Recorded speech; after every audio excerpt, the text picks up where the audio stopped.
Kariobangi South wamesema the same thing. Kule Woodley wanasema the same thing. Hapa Baha watu wanataka tu kusikizwa gavana, hawana ubaya. Hawana ubaya ama mna ubaya? Mko na ubaya kweli? Mnataka tu kusikizwa, si ndio? Jambo lingine gavana, kuna hawa ndugu zetu ambao walikuwa wanafanya kazi NMS, vijana 700 wa enforcement. Wamenisumbua simu kila usiku gavana, najua hata wewe unapigiwa. Hawa jamaa walifutwa kazi, wana kilio. Wewe unaona vile uchumi umekaa, umetangaza utahaya enforcement officers wengine 1000 kwa heshima kubwa. Gavana, anza na hawa 700 walikuwa kwa NMS, warudi kazi waendelee. Mnakubaliana na hiyo? Mnakubaliana na hiyo? Na kwa hii project yako ya housing, kila estate ambayo iko affected, chukua mtu mmoja kwa representative wa hiyo estate kwa kamati yako ya ujenzi, ndio hawa maoni yao iweze kusikilizwa. Mheshimiwa Gavana, nataka nimalize kwa kuzungumzia mambo ya kitaifa. Mnajua mimi ni kiongozi wa kitaifa, si ndio? Mnajua hamjui? Mheshimiwa Gavana, tunafanya hafla hii wakati ambapo Wakenya wako hali ngumu sana. Nairobi maisha imetushinda bwana Gavana.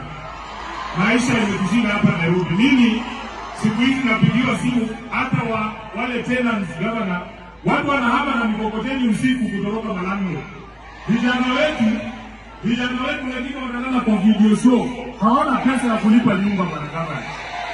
Bei ya unga imeshinda hao watu. Bei ya unga imeshinda hao watu. Siku hizi wameniita chief agent wa unga ama senator wa ugali. Mimi nimesema hata kama mnataka tufanye mazungumzo vile Tabitha amesema tufanye mazungumzo, hatuwezi kuzungumza watu wetu wakiwa na njaa. Tafadhali, ni nini inakuwa ngumu hapa? Ni nini haieleweki hapa? Hapa tunaongea wazimu kwa. Ni nini haieleweki hapa?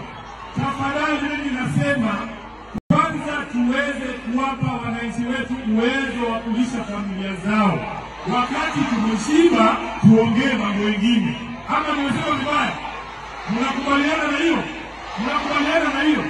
Wewe fikiria gavana, ati leo unaleta mswada kwa bunge serikali hii yenu kusema ati mtu wa salon pia yeye anaenda kulipa ushuru. Ile wivi, hii makucha fake, hii corporate fake, hiyo ni vitu ya kuweka ushuru juu yake kweli. Ati leo nikipata ajali, alafu insurance ilipe compensation ya ile maumivu nimepata, tunataka 16%. Inawezekana kweli? Hii nilisema mnatetea watu wa chini. Leo hii ati kama uko na kioski ukiuza unga pakiti 5 peke yake 1300, Mheshimiwa Gavana, wanakupiga withholding tax 15%. Yaani mama auze samaki 5 hapa kwa soko, mnataka ushuru. Akiweka nywele, mnataka ushuru. Akigonga na boda, mnachukua ushuru. Jamani,